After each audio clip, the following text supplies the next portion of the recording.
قرض بانک و تجارت، درستی نظارت، طرز حلال شفا، همکاری وعده وفا، احکام هجرت، سفر، طبق شریعت نظر، این همه در برنامه ترازوی عمل. بسم الله الرحمن الرحیم. السلام علیکم و رحمت الله و برکاته. هموطنان عزیز، همزبانان عزیزی که برنامه های ما رو پیگیری میکنید، امروز در برنامه ترازوی عمل با یکی از موضوعهای نزد شما اومدم که زندگی بعضی ها رو خیلی پریشان کرده است و بعضی ها زندگیشون یا فکرشون، حیاتشون فقط موضوع خوابهای بد و موضوع ترسیدن از جن و تاثیر کردن جن و این مسئله هست.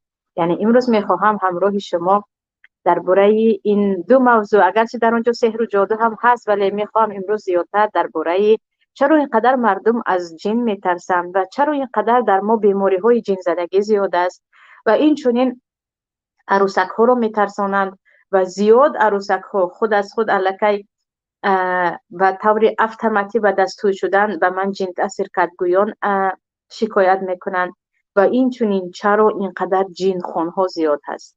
یعنی ملتی که به سر هر یک بیمار یک جن خون است، شاید تاجیکستانی ما باشد، معذرت میخوام که اینقدر انسان های جن خون و از این راه پول کار میکرده زیاد است. چرا اینقدر در تاجیکستان این چیز زیاد است و راه علاج چیست و چیکار کنیم که ما هم از وسوسه هم در حقیقت از تاثیر جن در امان باشیم؟ مختصرا در این برنامه همراهتون صحبت میکنم.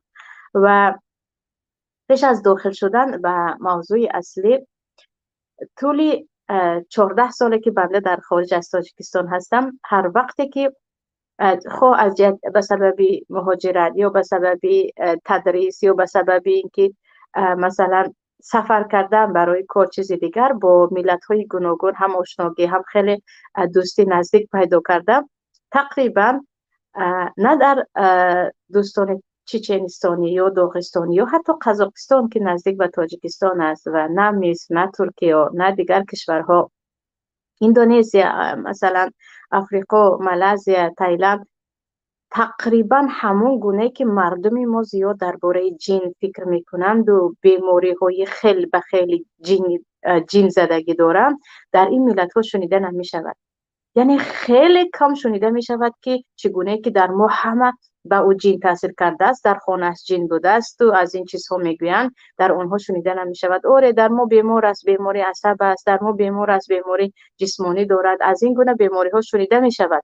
اما همون طوری که علل خصوص زنهای تاجیکستان، زنهای ما درباره جن اکثر، نه همشون، البته وقتی کلی حکم کردیم این هم به انصافی است، اکثریتشون درباره جن گپ میزنند و از جن ترس و هراس دارند، در دیگر ملت ها و زنهای دیگر ملت شنیده نمی شود. و اینجا از چی باشد که اینقدر در ما این گونه صحبت ها زیاد است و برابر زیاد بودن صحبت ها درباره جن در ما بیماری های جن زدگی هم زیاد است و این چون خیلی گفتم طبیب های جن خان هم زیاد هستند و صرف کردن برای جن خانانی و دعا خانانی و ساختن تومار و بستن تومار از جادوگرها شروع کرده تا بعضی نفران قرآن خوان را هم حتی متاسفانه میبینید که زیاد هستند و به یک بیزنس یا تجارت این کار را تبدیل دادن. و چرا مردم اینقدر به جن اهمیت میدن یا از حد بعضی ها ترس دارن؟ اینجا البته یک گروهی اندک هستن که میگن من عموما باور ندارم به همین غیبیات، ماتریالیسم میگیم اینها رو، انسان هایی که مثلا مادیات هستن یا هر چیزی که میبینیم میقپیم یعنی حس میکنیم به آن باور میکنیم، نه اینکه چیزهایی که وجود ندارد و ندیدیم گون عموما جن رو انکار میکنن، یعنی این چیز وجود ندارد، کسی که باور میکنه دو رو به احمقی میبرن که البته این کفر بر علا، یعنی نباید یک مسلمان جن رو اصلا انکار کند، برای اینکه در ما سوره کامل با نام جن هست در قرآن کریم و این چنین آیات های زیاد است. حتی نام بعضی جن ها رو که خادم حضرت سلیمان بودند دربارش در قرآن ذکر شده است. یعنی وقتی جن رو کاملا انکار کردید، دروغ شماریدید، گویا آیات قرآن کریم و سوره قرآن کریم رو انکار کرده ایستادید که این دیگر حکمش خارج شدن کاملا از اسلام می باشد. و معذرت میخوام از اینکه با کمی سلفه و سرماخوردگی باید زود چای بنوشم برای ادامه دادن برنامه تا که گلو هم گرفته نشود. عزیزان خیلی معذرت میخوام. اینجا خیلی گفتیم طایفه این رو انکار میکنن که این عموما خارج شدن از دین است، اما طایفه یک ترسی از حد زیاد دارن. همین که نام جن رو شنیدید گریبان رو میگیرن. با کودک ها اینقدر جن رو نشان دادن که خواب کن که حاضر جن یا اجنه می آید، میگه کودک 3 ساله الکی در فکرش جن با یک جسم کلان و نابود کردن و اجنه کمپیر هم هست، اجنه دیو هم هست، چند چیز دیگر هست. یعنی چقدر این موضوع رو در ما بزرگ کردن و چرا مردم اینقدر خود را پریشان میسازند با این موضوع. اولا در موضوع جن باید بدانیم که هر کسی که معلومات دارد، معلومات البته از آیات‌های قرآن کریم، از احادیث پیامبر و از سخن‌های علما، دیگر میفهمد که انسان در نزد جن یک مخلوق خیلی بالا هست و ارزشمند هست و این انسان است که باید بالای جن قوی بیاید، نه جن. و حدیث هایی که درباره جن پیامبر صلی الله علیه و سلم وقتی گفتند خواندیم و فهمیدیم، درک میکنیم که یگانه ایمان قوی و با یک بسم الله گفتن انسان در نزد جن مثل کوه می شود و جن مثل یک پشه می شود و هیچ ضرری رساندن نمی تواند. و برعکس این هم هست، با ترسیدن از او بزرگ می شود و شما کوچکتر می شوید که الان درباره صحبت میکنیم. از همه پیش اگر مختصر معلومات درباره جن ها بدهیم، مختصر معلومات در ما سوره جن هست، در ما آیات های درباره جن هست. آنها مخلوقاتی هستند که از آتش ساخته شدند و ابلیس و یا شیطان که ابلیس که ابو شیاطین یا پدر تمام شیطان ها هست، جنسش نوعش از جن هست. خیلی که فرعون نوعش از انسان است، ابلیس هم نوعش از جن هست و از جن ها هم مسلمان ها هستند، هم از آنها کافر هستند. آنها هم زن دارند، مرد دارند، کودک دارند، عمر دارند و قدرت های در انسان ها نبوده رو دارند که الله میگه انه یراکم هو و قبیله من حیث لا ترونهم. آنها شما رو دیده میتوانند، شما آنها رو دیده نمیتوانید. و پیامبر صلی الله علیه و سلم میگویند در خانه هایتان جن میشود، اگر در آمدید و بسم الله گفتید دیگر از خانه شما میرود. در خوراک شما جن همراه می شود، اگر بسم الله گفته خوراک خوردید او از نزد خوراکتون می رود. حتی بین زن و شوهر جن می شود که اگر شما بسم الله گفتید و نزدیکی کردید او تماما نه به شما نه به فرزندهای آینده تان ضرر می رساند. و همین گونه حتی در ما حدیث در صحیح مسلم است که پیامبر میگویند ما منکم من احد وقد وکل به قرینه من الجن. و در روایت بازار بود او و من ملائکه آمدگی است. یعنی هر یکی شما یک قرین دارید، موکل دارید که همراه شما است، همیشه شما رو ترک نمی کند، یکی از جن و یکی از ملائکه. وقتی صحابه ها میپرسن که پیامبر شما هم دارید، میگن آره، اما جن من مرا همیشه به عملهای صالح امر میکند، نه به گناه، نه به گناه، برای اینکه او مسلمان است. از این میبراید که از آنها مسلمان هم هست و کافر هم هست. ولی وقتی پیامبر میگویند در خانه هاتون میشود، در حاجت خانه میشود، در جای زباله یا پرتابگاه میشود و حتی بین زن و شوهر میشود یا با همراهی شما میشود و یا اینکه در خون انسان شیطان میگردد که خیلی گفتیم نوع جن هست. اینجا نباید به این چیز خیلی خیلی ترسیدو گویو که تمام مرا احاطه کرده است، به من داخل شده است، مرا نابود میکرده است و خوابهای ما پیش از خواب همیشه فکرمون در اون باشد، تنها باشیم در اون باشد. نگاه کنید پیامبر میگوید صلی الله علیه و سلم اگر بسم الله گفتید او گریخته از نزد شما میرود، به خانه در آمده بسم الله گفتید دیگر از خانه تان میرود، وقتی در خوراک خوری بسم الله گفتید میرود. و میگویند همان گونه‌ای که اسبت را یا حیوانی که سوار میشوی با زیاد راه رفتن خسته میشود و از عهده هیچ چیز نمیبراید، جن هم اگر تو زیاد ذکر کردی او از عهده هیچ چیز نمیبراید. نگاه کنید فقط کلمه بسم الله، فقط با کلمه بسم الله گفتن او تماما از شما دور میشود. و همیشه بنده با کودکان خود هم با فرزندانم هم وقتی درباره جن خبری شنیدن که البته کودک ها در این باره زیاد صحبت میکنن یا از جای دیدن، میگم تو فقط با یک بسم الله در نزد او مثل کوه میشوی، او هیچ ضرری به تو رسانده نمیتواند، تو خیلی قوی هستی وقتی بسم الله میگویی. ببینید که انسان هایی که ذکر ندارن، بسم الله ندارن، نماز ندارن یا به قرآن عموما سر و کار ندارن و زیاد موسیقی گوش میکنن، زیاد با فیلم و سریال ها مشغول هستند، زیاد به غیبت و بیهودگویی مشغول هستند، زیادی بیماری های روانی میشوند، زیادی بیماری های جن زدگی یا وسواس دارند. وسواسی که تنها موندم، انا این خیلی کرد، انا مرا در خوابم ترسانید، انا مرا بوغی کرده ایستاده است، انا مرا به شوهرم سیاه یا سفید یا چیزی دیگر نشان داده ایستاده است. یعنی اساسا جن با کسای بازی میکند که قلب آنها از یاد الله و توکل از الله دور است و زبان آنها تقریبا ذکر را به دهان نمیگیرد. در آیت قرآن کریم است، در سوره زخرف است، الله میگوید و من یعش عن ذکر الرحمن نقید له شیطانا فهو له قرین. هر کسی که از ذکر الله روی گردانید، هر کسی که از ذکر الله روی گردانید، برای او ما شیطانی را نزدیک میکنیم یا بالای سری او شیطان حاکمیت میکند و قرین او دوست او میشود. و دوستی تو اگر شیطان یا جن شد، تمام ترس و وهمت از او میشود، تمام وسوسه هایت، تمام فکرهای بدت.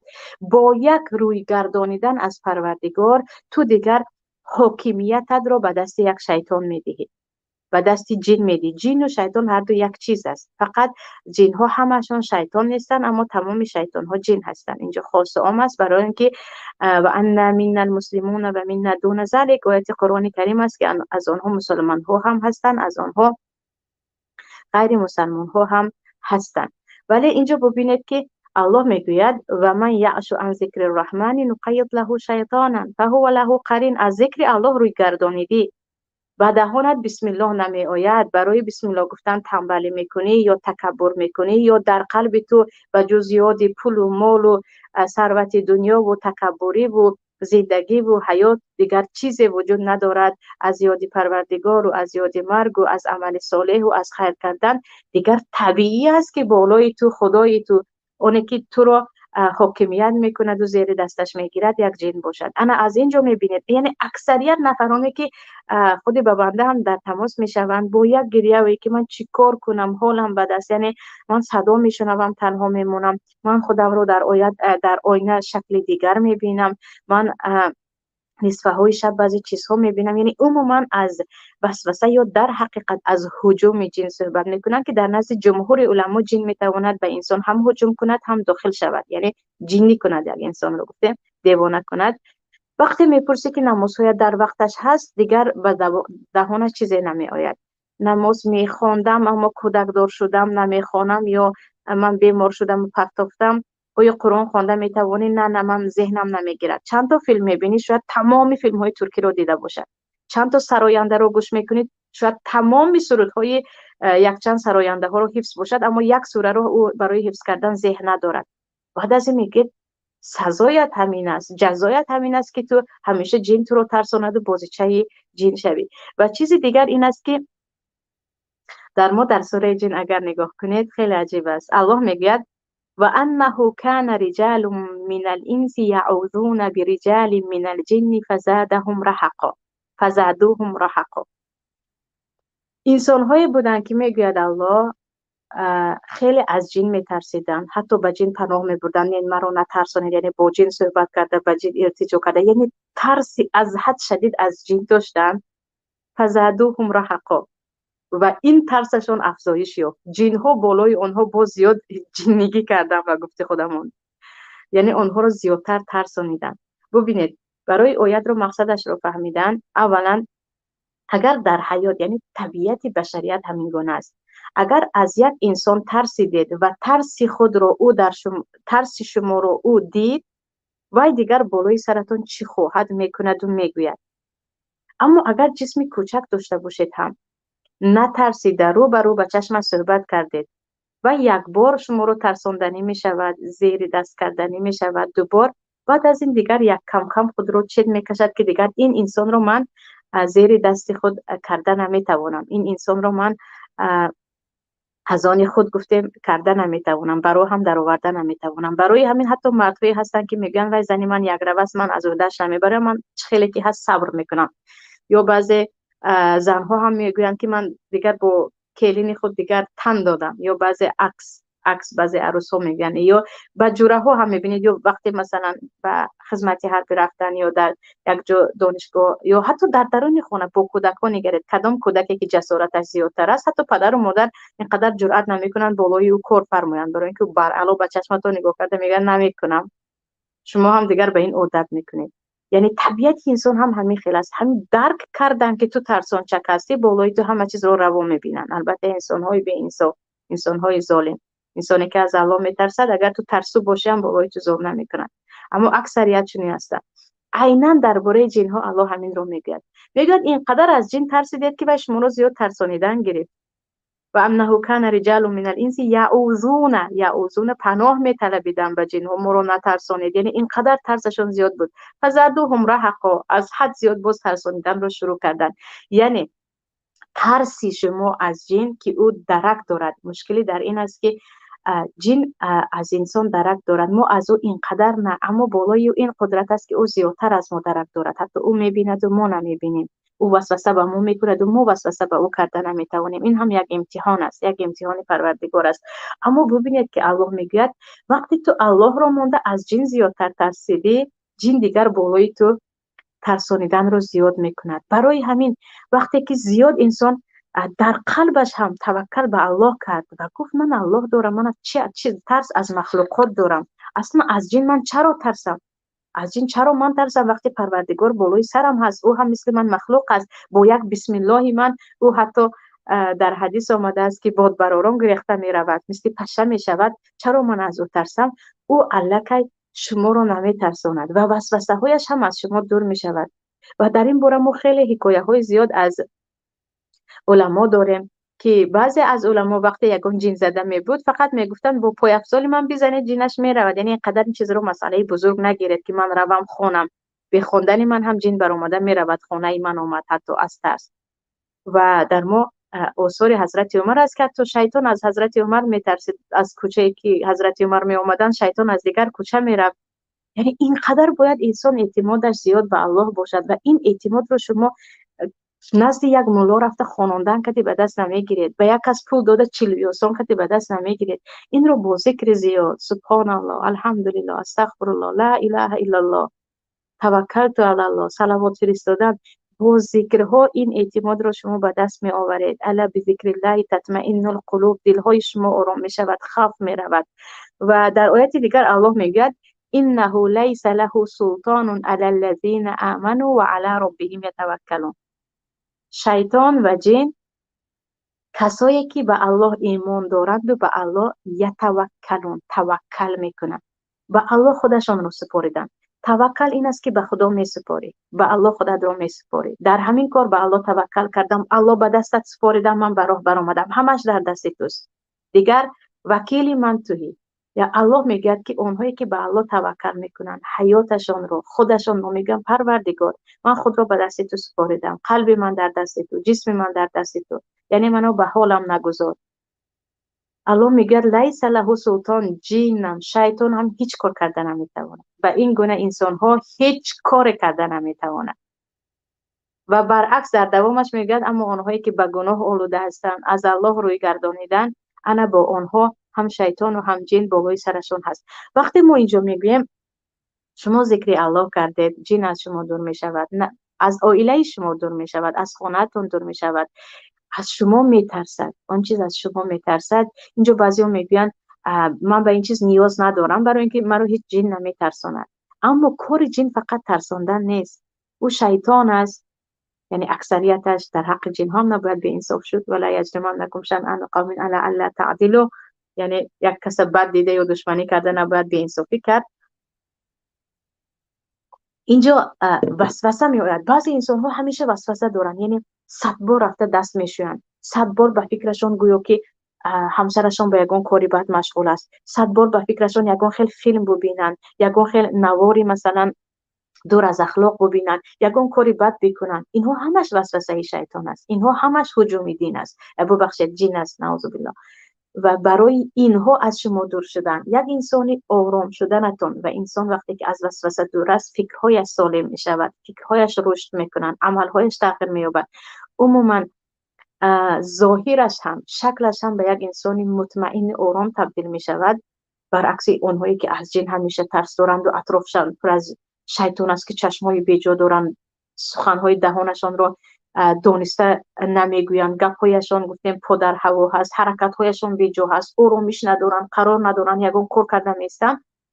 در اینجا تماما با ذکر الله این چیزها دور می شود. پس پایبندی به نماز و تنبلی را یکسو گذاشته دست به قرآن شدن و این چنین بجای زمزمه کردن سرود این و آن با ذکر الله زمزمه کردن، زبان را عادت کناندن به تسبیح و به الله اکبر و به آمنت بالله گفتن، این چیزها از شما دور می شود. و فرزندها هم یاد بدید.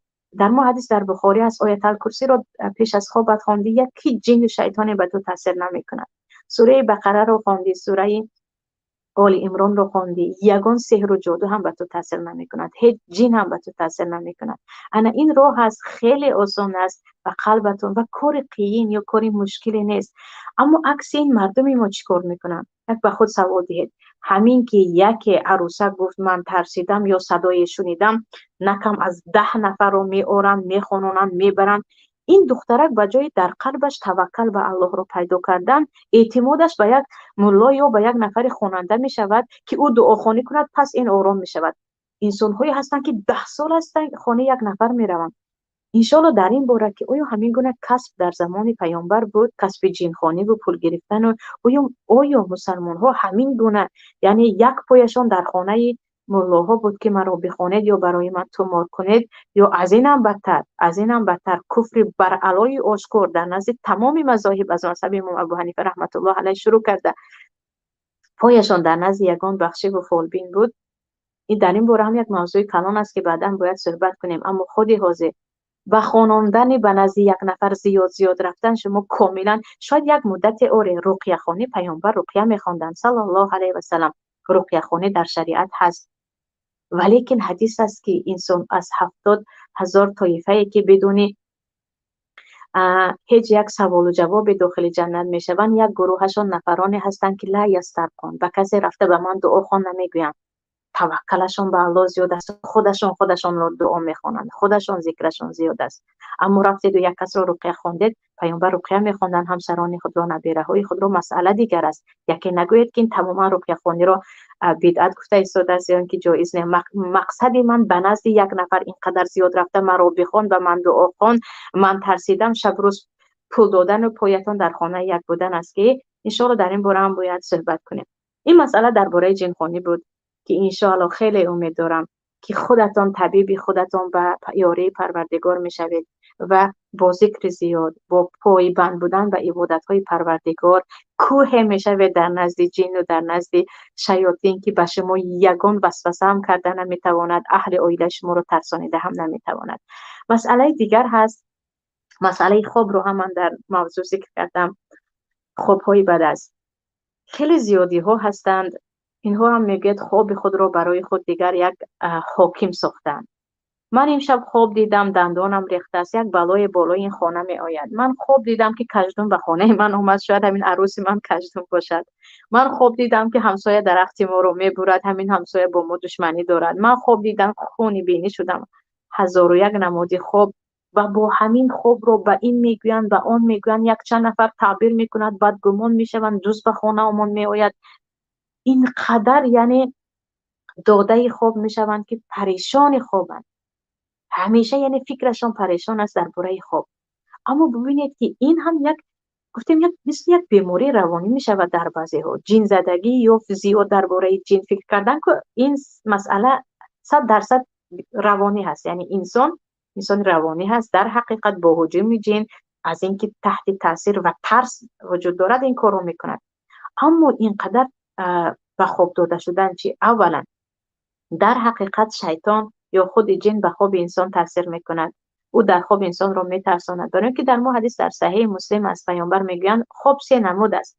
خوابی که مبشرات، مژده دهنده است از طرف پروردگار و شما خبرهای خوشی میدهد. شما خواب میبینید یک سفری خوبی داشتید، یک انسانی خوبی را دیدید، مهمانی خوب قبول کردید، چیزی دیگر که این مبشرات است، یعنی مژده دهنده به شما هست. از این خرسند شوید و انسانهای دوست داشته‌تان گویید که کسی به شما حسد نکند.